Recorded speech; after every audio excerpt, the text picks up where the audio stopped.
Hello, and welcome to Somalabl the podcast. My name is Wanda Karaoke, and I will be your host. Somalabl is a call to find ways to bring more awareness in our day-to-day in order to bring balanced and wholesome lives. Join us as we hear the personal journey of everyday people who are taking steps to bring more health, wellness, and joy to their lives. And now, here's today's episode. This podcast is not intended to replace professional medical advice. The views expressed are solely those of the host and the guest featured. For any medical or nutritional advice, please contact your personal doctor or a medical professional. Hey. Hi. So good to see you here. Thank you so much for making the time. Anytime. So we're just going to start with a brief intro and whatever that looks like for you. You know, people sometimes want to say their name, their career, what they do. So who is Kimberly? Tell us a little bit about yourself. Okay. Kimberly. I'm Kimberly. I think I'd like to introduce myself in many places as a designer. And for a long time, that was music, art. Then university happened, so that's architecture now. Yeah. So you did music and design earlier on in your, I want to say earlier life, which is basically what, were you 6 years old? I mean. More like between 12, early teens. Yeah. I did a lot of music. Art was just something I stumbled onto, but didn't do much of. Okay. Mostly music. So music in what way? Like what exactly did you do with music? Okay. I think my first love was piano. So I started learning that. I did ABRSMs. That's the exams for, I think, the international exam. Then in high school, I was so happy to find it there. So I ended up doing music as a subject. Picked up the sax. And you were playing saxophone? Yes, I did. Oh, wow. Still do. Okay. Yeah. So I think now in my later years, I can't say later years, yeah? Please, go ahead. It's relative, but yes, you're later years. Okay, yes. I do it on and off, but it's something I don't want to let go of, definitely. Okay. Yeah. So I guess for me, that's a good segue because in our earlier conversations, we were trying to figure out who was the Kimberly before and after. Yeah. And so this before stage, it sounds like art was, and I'm using the word escape just because we've had the conversation, a place for you to sort of hide out in the world. And now you're sort of on this other side of the world, which is doing what exactly? What have you evolved from like the lonely pianist, introvert to what? Who are you now? And tell me a little bit about that part of your life now. Okay. I think right now the place to find myself, or the place I find myself, would be in the fitness space. Do I really go back to the music? Yes, I do go back to the music space once in a while, but it's largely the fitness space, mostly availability also. I can do that almost every day, practically anywhere. As long as I can find a gym, I can walk into that, and that's a space I can be in. Yeah. Okay. Tell me the first time you walked into a gym. What led you there? So let's start with what led you into walking into a gym. And then what was that like? 2019, around March. I remember thinking of it as, oh gosh, such a birthday present. Because I was born in March. Then it came later on and I was like, is this how I turn 20? Is it 21? The one where you're the big, 20 is how I turn 20. So I'd been having like a couple of pains in my body. My ankle, 2 nights on, 2 nights off. And then I thought, okay, maybe it must be the cold because, we're pulling long nights in school. So the first time I ignored it. And then it came back in my shoulder blade here. So there's not much you can do without that. So walking, handling stuff is with one hand, your left hand, my not so dominant hand. So went to hospital for this. And you're in school for architecture, so yeah, that was also limiting? That was very limiting, actually. Yeah. So got the doctors and went to a rheumatologist, and I was diagnosed with the jackpot, rheumatoid arthritis, an overlap of SLE, that's lupus. So that was 2019. And I remember thinking to myself, okay, guys, we gotta do this. So Like, I'm still alive. But I think that was a bit of a culture shock, or another shock for me. Because I was like, okay, guys, now I have to start living. Yeah. And so for people who may not know the effects and impact of rheumatoid arthritis or lupus, what is sort of the general story with those two ailments? Okay. So for rheumatoid arthritis, it's pretty straightforward. It's genetic. It's not old guys get. That's osteoarthritis. So what you experience is pain in your joints and inflammation caused by inflammation when it's extremely cold, mostly. But also other things can cause it, like an increase in stress, because that increases the cortisol in your system, and the environment around you. Yeah. So SLE is still like a mystery to doctors, kind of. But what happens is the sun. So if I sit in the sun for too long, I start getting butterfly-like flares and stuff. So there's sun, there's mostly sun for me. Yeah. But the disease itself attacks any connective tissue in the body. So it could be your skin, it could be your blood, it could be your bones. It manifests differently in different patients. The first time I experienced it, I was out on site. That was during an attachment. And I was in the sun. So I didn't know this sun thing was affecting me. Then I came home and my mom looks at me and she's like, Kimberly, you look like you've been fried. And I was like, oh no. Yeah. Yeah. This is it, guys. Yeah. So I think I just learned to manage on the meds, because with the meds I was feeling pretty normal. I was able to go about my day-to-day life. That was until 2020, around the same time, April, where now I got significantly worse. So I had the inflammation of the joints causes corrosion. So that's how some people end up not having any movements at all. So I started losing function in my right wrist because of the corrosion that was going on. So just to put this into context, I've grown up as a musician who uses my hands, as an artist who uses my hands, as a student who uses their hands. So you can imagine how devastating it was to find out, if I don't do anything about my hands, I'll lose function. Like, who will I be then? That was a lot. Yeah. So our medical options looked like an upwards of up to 400,000 per month. That is no small money. That's not small money. Yeah. So, you get that stuff and you're like, so my parents sell a shamba every month. Okay, how is this math going to work? And I think it also hit them. They just didn't say it. They're the parents, the situation. Yeah. But it also starts looking like, okay, so what happens when I'm like 26, when I'm 30? Or what about when I'm 40? Am I going to live in abject poverty? Yeah. Yeah. So we decided to find out what other options we have apart from medical. Yeah. So there's guys on the internet. Yeah. There's guys on the internet who are really trying to survive. And they are doing interesting stuff. Guys with similar conditions. Yeah. Okay. The overlap is, it's a jackpot, but like some people do get it. And mostly they're treated together. So found out that a lot of people who are looking at fitness as an option and also changing nutrition as an option.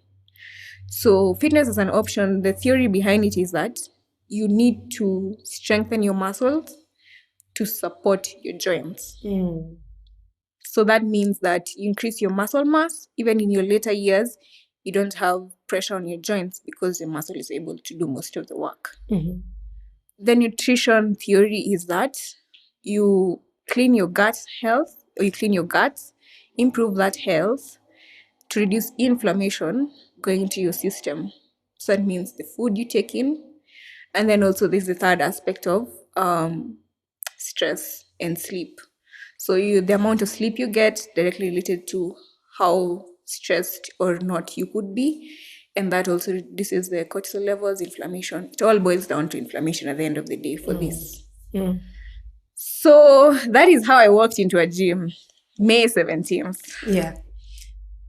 And so when you so basically the internet informed this decision and you didn't know, was there a prescription of how you need to start? Did they say do aerobics? It was just like start moving. It was start moving and it was like get muscle mass. Get muscle mass. Yeah. Okay. So, I didn't know how that would look like on me, but Yeah. I was excited because I'd lost weight because of the stress. Yeah. And it had somewhat gotten to me. So I think I was at my lightest then, 47 kilos. Dying. Underweight. I don't think I ever weighed 47 in my life, but go on. Because I'd been above 50 for like from class 8 all the way to from 4. Now this is third year university, 47 kilos. Yeah. So you can imagine clothes that have fit you for the last 8 years or 4 to 6 years, don't fit anymore. Yeah. But okay, yeah. We walked into that gym anyway. Yeah. That was an interesting experience. Tell me about it. Guys. No, you see, our expectations of gyms is that, these gym bros lifting heavy weights and stuff. Yeah. But when I walked into that gym, I found the ladies lifting as heavy. Yeah. And I thought to myself, wow. Yeah. Okay. Yeah. This is impressive. So for the first few months, I was like, get my weight up, get my weight up, get my weight up. Weight as in terms of how much you can lift? How much I can weigh. Okay. The first few months. Yeah. I was like, I need to. So the coach I had at that time. Sorry, if I can just pause, because now that you've learned nutrition is an important part. Yeah. Did you start following a specific program for eating? Yeah. Or did you get that from the doctor? Where did that information come from?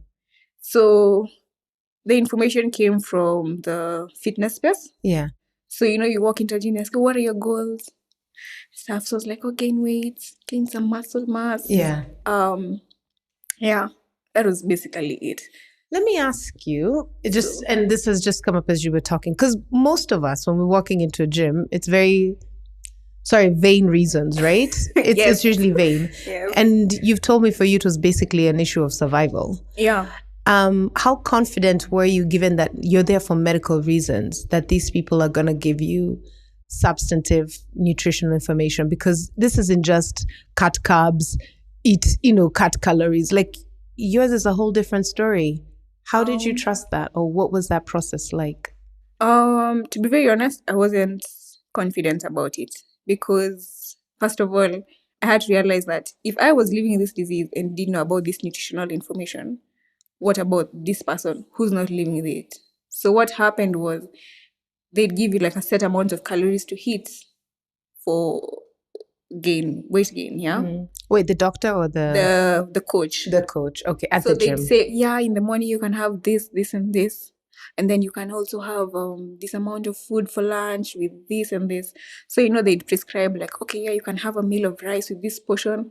So now you go and have your brown rice instead of white rice. Okay. So he tells you in the morning, okay, you can wake up, have a smoothie with oats and everything. You're like, okay, oats has uric acid, inflammation. So you do the math. You're like, okay, what can I replace it with?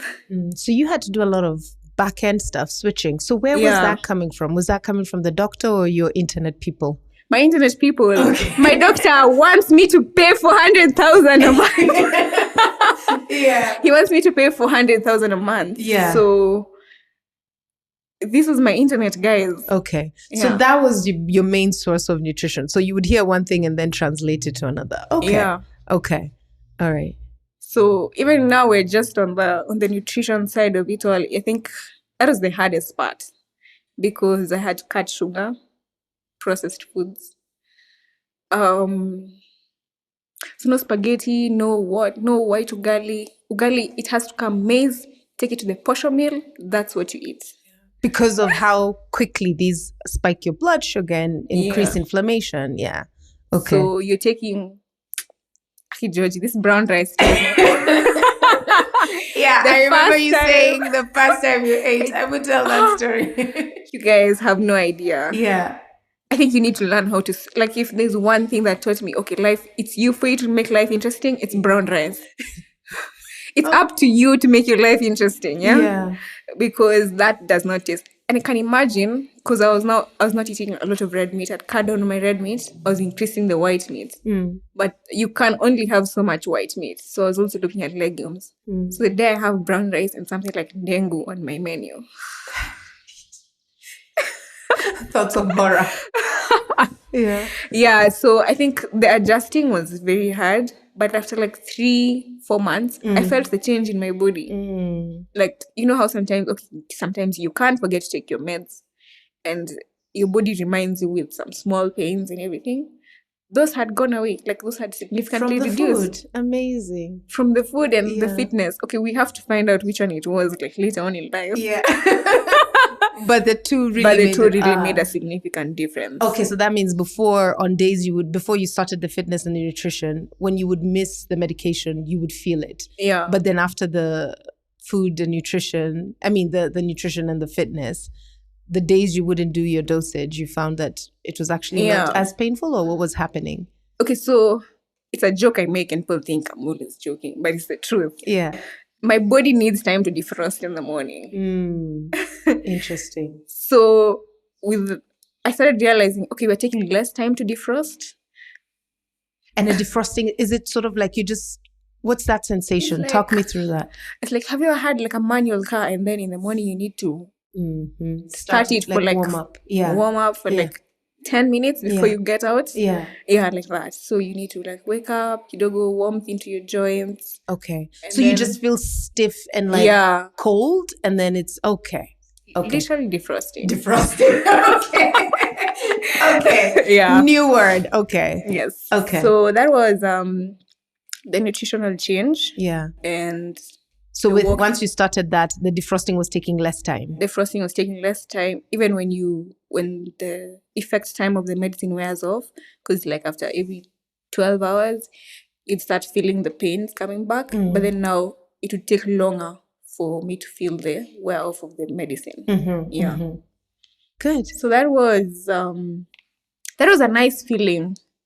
So if I can shift back to this other side at the gym, the food is we're making it work. Let me just say we're making it work. Yeah. You've made peace with brown rice and dengu. How we?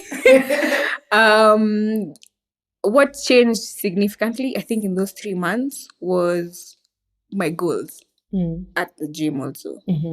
So I started realizing, okay, muscle will come either way, even if I'm lifting. Sorry, I didn't hear that. Muscle will come either way, even if I'm lifting. Okay. However, I'll lift. Yeah. But seeing all these ladies lift that heavy made me want that for myself. And I was like, okay, guys, she's lifting 100 for a deadlift.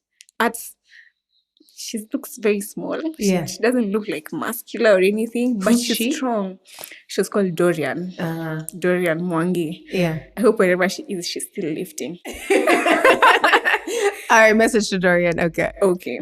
So that changed how I wanted to do this fitness thing. I wanted to be strong. Like, I wanted it so bad. I don't know why I wanted it so bad, but I wanted it. And I started, I talked to my coach. I was like, okay, this is what I want and everything. So he decided, okay, let's try. And somehow the way it moved, now I know why it moved. You have to lift heavy to gain muscle. Yeah, but now I discovered, okay, this is why. This is why this is happening. But I think it really didn't bother me at that point, because I was happy to be 50 kgs. If it took me that amount of time to get to 50, I was very happy. So I think at that point, I had just reached I've made peace with my health. The nutrition is working, sort of. You could even see it in the blood tests, and the fitness is working. So we're not going to do this 400K thing. The doctor better find other sources of income. Okay. And I think for me also, when we talked in the past, one of the things that there's so many aspects of your story that are intriguing and get me excited and just feel so inspiring, was just the person you've become. And I want you to sort of re-describe that romantic scene that you talked about when we, and then also talk about beyond the health, what else about you has changed within fitness? Okay. So his name is Coach Mark Talimwa. I think I've worked with him for the last 3 years or so. He used to say, or the first week I was at the gym, he's like, don't worry, you'll become a very different person. And I'd look at him like, I've barely had any personality changes, in my life ever since I was like a very stable, like your stable personality. Yeah. So I don't understand what you're saying, but okay, fine. You're allowed to say what you want to say. Yeah. So he says the gym changes you, and I didn't expect it. And I think the first things that you start noticing is that you become way more confident. I think the first times I didn't notice it until you realize, okay, I'm taking more risks. I'm deciding to go for this. And I know a previous me would never have done that. Risks outside the gym or just risks in general? Outside the gym. Like what?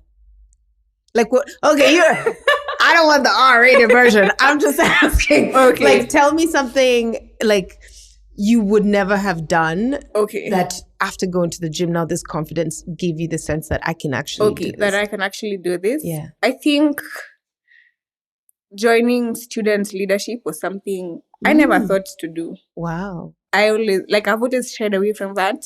And I thought to myself, no, thank you. Yeah. And when was it? I think 4th year. So me decide, what's the worst that could happen? Because sometimes you load weight on the bar and you're like, what's the worst that could happen? So the same attitude that you have at the gym, it flows into other areas of your life. And with those risks comes a certain amount of confidence that, you hear people commenting, a lecturer telling you, you've really changed. And you're like, in your head, you're like, yeah, I know it's coming from the gym. I said, thanks. Yeah. I'm happy that I have, Yeah. So I became a bit more outgoing, even with decisions that I'd make. I'm very indoor, sit in the house person, but I started wanting to go places, see things, talk to people. I changed. Yeah. I really did. Yeah. And I think the greatest change, apart from the confidence and the risk-taking, was intrinsically the self-esteem. Yeah, that took a high hit. I really didn't think that highly of myself. Yeah. But I think being in that space, achieving those small goals, intrinsically does something for how you look at yourself. Yeah. Yeah. Wow. Okay. So what I could talk to you for like 6 hours, but then I know there's a limit and I'd love to do this conversation again. So when we talk about the whole idea of Somalabl, which is read the label, which raises a consciousness of eating well, do your body good. And again, this conversation is so different from any other ones that we've had, and I'm not sure others in the future, but for you, it's literally about survival. Like your life is on the line. So for somebody who, given that now you have this perspective, what would you guide somebody who's looking to just start mindful living for themselves? How do they take that steps? How do they make peace with brown rice and dengue moments, whatever that looks like for them? I think my advice will come from the place of survival. How bad do you want it? Like, how bad do you want to live? Because for most people, it might not be your 20, maybe you're healthy now, you're 30, you're healthy. Yeah. But how does your 50s look like? Are you going to be dealing with diabetes and these lifestyle diseases because of the decisions that you're making now? So how badly do you want to live and what quality of life do you want to live? It's a decision you have to make. But I think the steps they're not as hard. I'm not asking you to go to the gym. I'm just asking you to show up every day. Just show up. That's half the job. Like, I remember the first times of doing this thing, it really did get to me that I was spending 3 hours. That translates to 15 hours a week, which is work I could put into school, time I could put into school. But Yeah. I'm asking someone to show up for 30 minutes a day. Show up and take your walk. Yeah. Show up and go breathe, have some sunlight. That will do something for you. Yeah. I'm asking you to show up by cutting your sugar. Yeah, because at the end of the day, now affects later. Are you okay, Georgie? No. I'm not.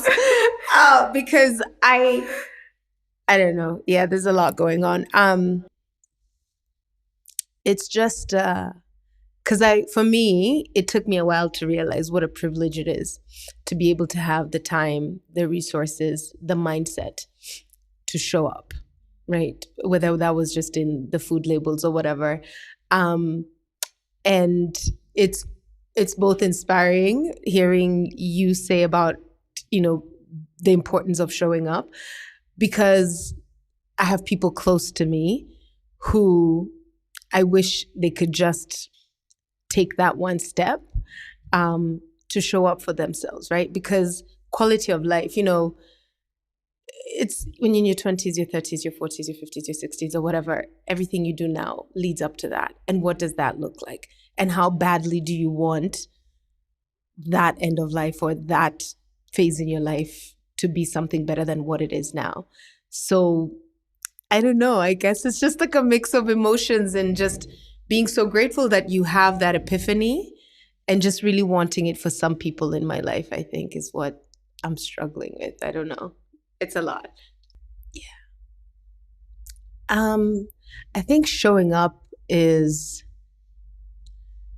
I don't know, maybe facing that fear of, I've tried this so many times, is this time actually going to make a difference? Or does it even matter at this point? I'm really trying to circumvent the people that I'm thinking about. Maybe they're looking at, they have 40 years left of prime life or 30 years left of prime life, and they're wondering, is a change really possible at this stage? I think maybe that's what's really tugging at me right now. Just having, I don't know, this is hard. I don't know. Usually I'm very good at expressing myself, but I think also because I'm trying to keep certain things like anonymous, which, it's honestly a privilege and such a blessing to have the realization you have at this point in your life. And for you to know that you want better as you grow older. You want to grow older. You want that privilege. And I just feel like there are people who don't realize what they have, that the fact that they're still alive, whether they're in their 50s or 60s, that they do have an opportunity to make their later life a little bit better. And I just really wish that they could just show up in whatever way that looks like for them. So I guess I would be crying and not Kimberly, because you're doing fantastic, by the way. Oh, can I just tell you? Oh, yeah? No, like I'm serious. Okay. Like I really thought like, you know how when we usually talk? So let's talk about how I even met you and how a year later there was this change. So I haven't gotten to see all the steps of changes, but it was so significant. So let's talk about the day we met and the other day we met and those two Kims. The first time we met was at Yes. Yeah, okay. So the first time we met was at an Uzani competition. Yeah. A weightlifting competition. A little bit of background to that. 2 weeks to the qualifiers, my coach tells me, So qualifiers are... Okay, you need to qualify to compete. Yeah. So they do qualifiers to see, okay, who meets the standard? Okay, now you can go ahead and compete. So 2 weeks to the qualifier event, my coach tells me, there's this Uzani thing. You should try it. And I looked at him like, oh, really? What is it about? He's like, just weightlifting, stuff you've been doing. And I'm like, okay. So what exactly is it? So I look at the stuff and I'm like, the last time we did this though was in January, and it's like June. He's like, just try. I was like, okay, fine, I'll try. Again, I'm taking risks here. I would never have done that. So the qualifier is a very interesting story, Georgie. I made it out. That's what matters. Yeah. And that's when I met you at the competition. Yeah. I think that space was very different for me. It was the first time I was competing at something I was very new at. And I decided that, I'll do this, I'll have fun. And at the end of the day, it's an experience either way. So I remember when we were having this discussion as we were prepping for, I think it was event 2. That was the max front squat.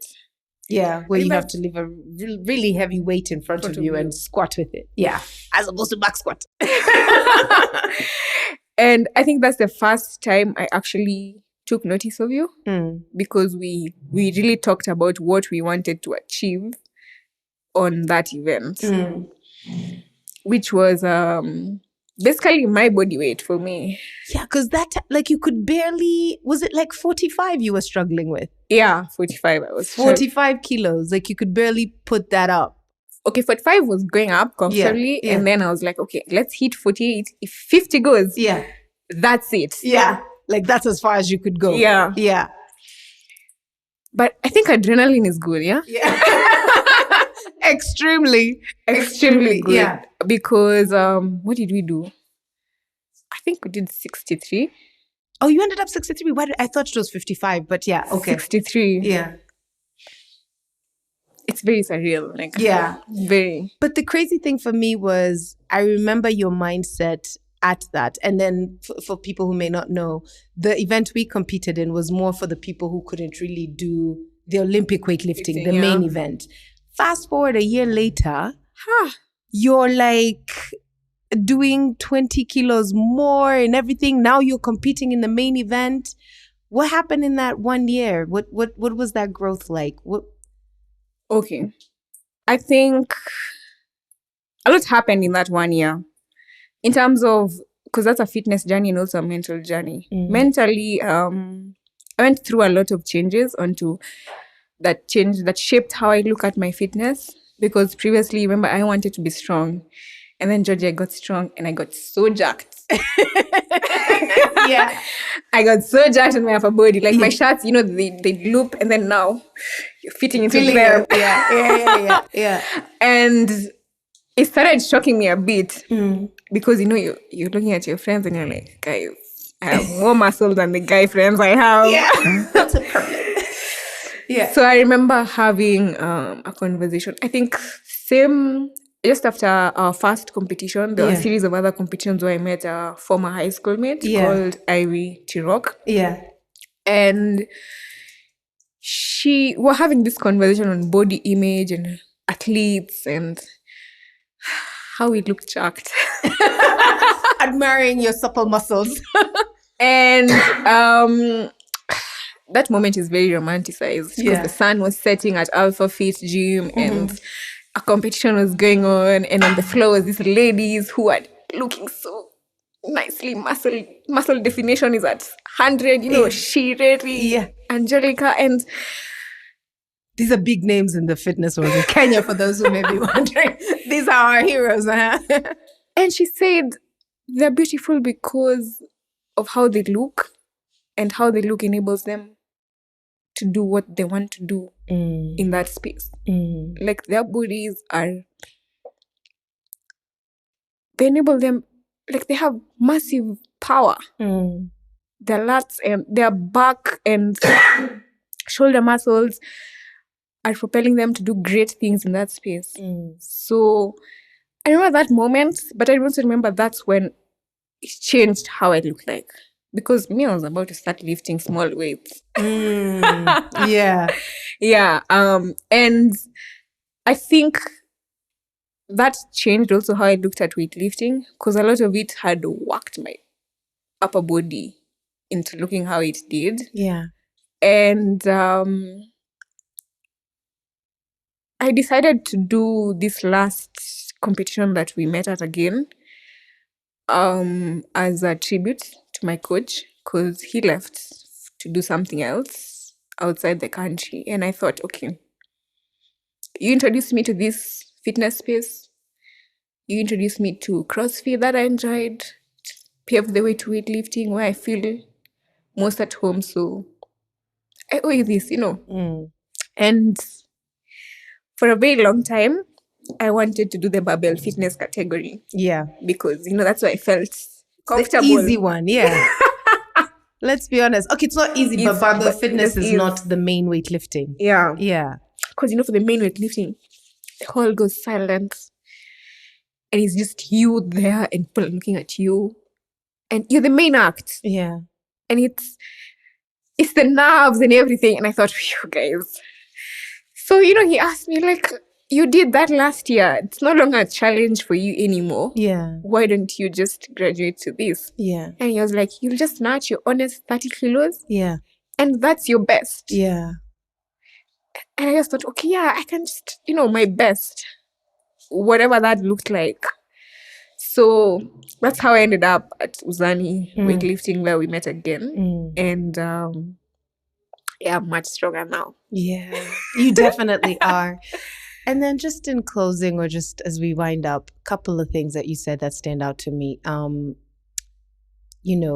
Weightlifting has allowed you to be a main character on the stage. And so when you think about 5 years, I know we've talked about this, 5 years, 10 years down the line, when you see yourself as on the main stage now, where you're the main character, and this new strength that you have, what is it enabling you to do? Honestly, it's enabling me to change someone's life, because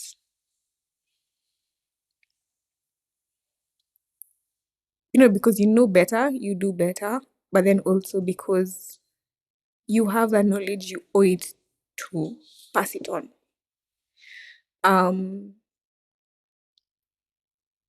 I think lifting is easy, like just taking the weights all the way up is easy, but I think the part of my journey that I think I'm meant to do, and I don't think is going to be easy, is having more people in that space and their lives being changed because of it.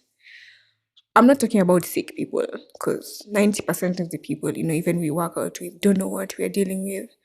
But the fact that someone would walk into a gym or a fitness space and, I saw Dorian, I wanted it for myself. See me, want it for themselves. See their confidence shoot up, their self-esteem go up. See them take bigger risks. We're creating a domino effect. Well, change is the end goal. And this is how we're going to effect it. Awesome. Thank you for coming. Thank you for telling this story. I definitely, especially knowing that you said, because there's even a lot of people that you work out with that don't even know this story. Yeah. And I'm just going to stand in agreement with you that, yes, it will change lives and inspire and create a domino effect of change. So it's been wonderful having you, and I hope to see you again. Thank you for having me. I am so glad you joined us for today's conversation. Every time I have the privilege of listening to one of our guests share their story, there's always a lesson or message that just touches me. And I hope this is true for you too. And if you can find a friend, or maybe two, who you can share this episode with, please do. It'll help us grow our conscious living community. We would also love to stay connected with you and hear from you. Reach out to us on socials on our handle, Somalabl, SOMALABL. Once again, thank you, and we can't wait to see you again on our next Somalabl episode. Goodbye.